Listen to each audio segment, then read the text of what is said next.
Alabama has led the 16 southern states in economic development 5 out of the last 7 years. We've led the nation one of those years, and it will continue. You have Alabama pre-positioned today to lead the South, if not the country, for a generation. But not if what makes us so efficient, what makes us so cost-effective begins to dissipate. We need to push for exports. Exports today have doubled, and it's allowed us to hire more people than we ever have. But I was having a conversation with a guy named Dick Morris. I don't know if y'all ever watch him on television tonight. I was telling him about this theory. But I said, you know the one thing that they can't do? They cannot make us raise our taxes. And he said, oh yeah, they can. When we add 400,000 people to our Medicaid rolls,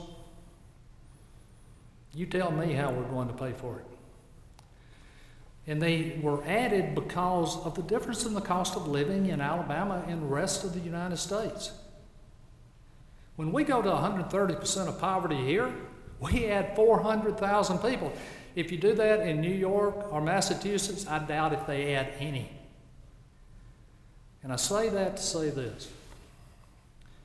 We're at a position today where the decisions we make over the next few years are going to determine to a large extent what Alabama is going to be like for the next 20 to 30 years. And we need to defend, not Republican, not Democrat. If I talk to the governor of West Virginia, he will tell you exactly the same thing. We need to sell the South in a way that we've never sold it before. And if we do, I think you're going to see just what's happening now will be just a prelude to what we can do. We believe in a work ethic here that makes us more competitive. We believe in the value of a job, always have. And today, Alabama is becoming a destination for international companies all over the world. But we don't need to take it for granted. And that's why what we're doing with workforce development and job training is so vitally important. Today, it's not just enough for us to train a welder. We need to train someone that has a special skill so he can build aluminum ships in Mobile, Alabama. Today, we have a robotics center going up in Decatur, Alabama, because that is the next generation and no one else can do it. We can turn out up to 900 robotic technicians now every year, as soon as we get it up. We have a maritime center to work with just this group. We have now the ability to turn out 900 AP mechanics so we can continue to grow the aerospace and aviation industry. But it has to be specialized. We have everything in place. We have everything that we need to continue this recovery. But we also need to know. You've got another school of thought out there that we're fighting every day. Let me give you an example.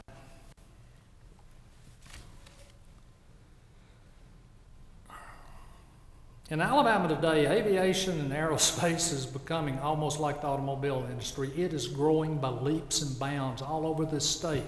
Even in places like Albertville, you wouldn't think of that as a hub, but it is becoming one all across the state. But we have a tax that we charge for people who bring planes in, repair them, and ship them back out. They don't have it in Georgia, they don't have it in Tennessee, they don't have it in any of the other southern states. And we've got over 2,000 people that are affected by this. We tried to get that excluded this year to protect those 2,000 jobs and continue to grow those jobs because they want to bring more work here.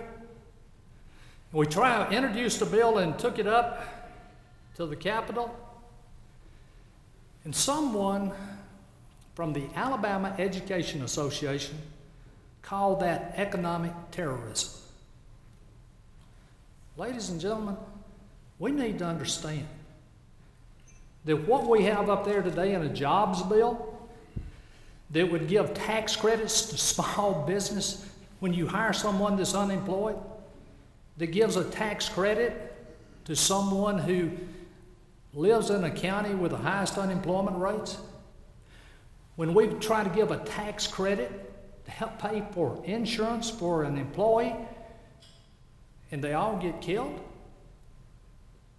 the very things that make us competitive, the very things that we depend on every day to grow this economy and grow this state and change the quality of life in this state, are being fought every day. And that's the reason BCA is so important. Because they are the counterbalance in this debate. And it's so important for us to continue to remember. We don't create a job, but we can develop a fertile field for each one of you to grow. And we need to do so. Alabama's coming back. I told Tom Surtees when he went over to Department of Industrial Relations, unemployment was the lowest it had ever been in the state of Alabama. Since then, but Tom's bringing us back. This is the number of people that have applied for unemployment.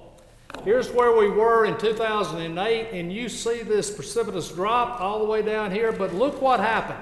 It started coming back. And I hope within the next 1 or 2 quarters, we're back up to that 208 level. And if you do, you're going to see some remarkable things happen in this state. Today, Linda will tell you, we have more international companies looking at Alabama today than we've had in the last 2 or 3 years. And they're good companies. But we also need to make sure we never forget the people that brought us to the dance. And they're in this room today. You're the best of the best. What you're doing is setting an example for all of the people that we try to recruit. The best recruiter the state of Alabama has ever had is Bill Taylor. When he ran Mercedes, when we had an international company that came over, we just take them and leave them with Bill down at Mercedes for a day, and then they were sold. That's what we need from everyone. We need to develop that reputation. It makes everyone understand that if you're going to manufacture, do it in Alabama. If you can't do it in Alabama, do it in the South. Because we're different. And what makes us different is the people who live here. Alabama's got a great future. The South has a great future. America can compete with anyone.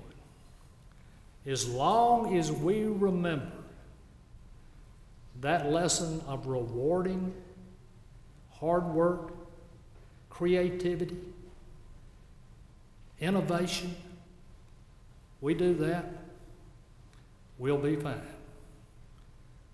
But it's up to the people in this room to continue to lead the way. And if you do, Alabama will reap the rewards. Thank you very much.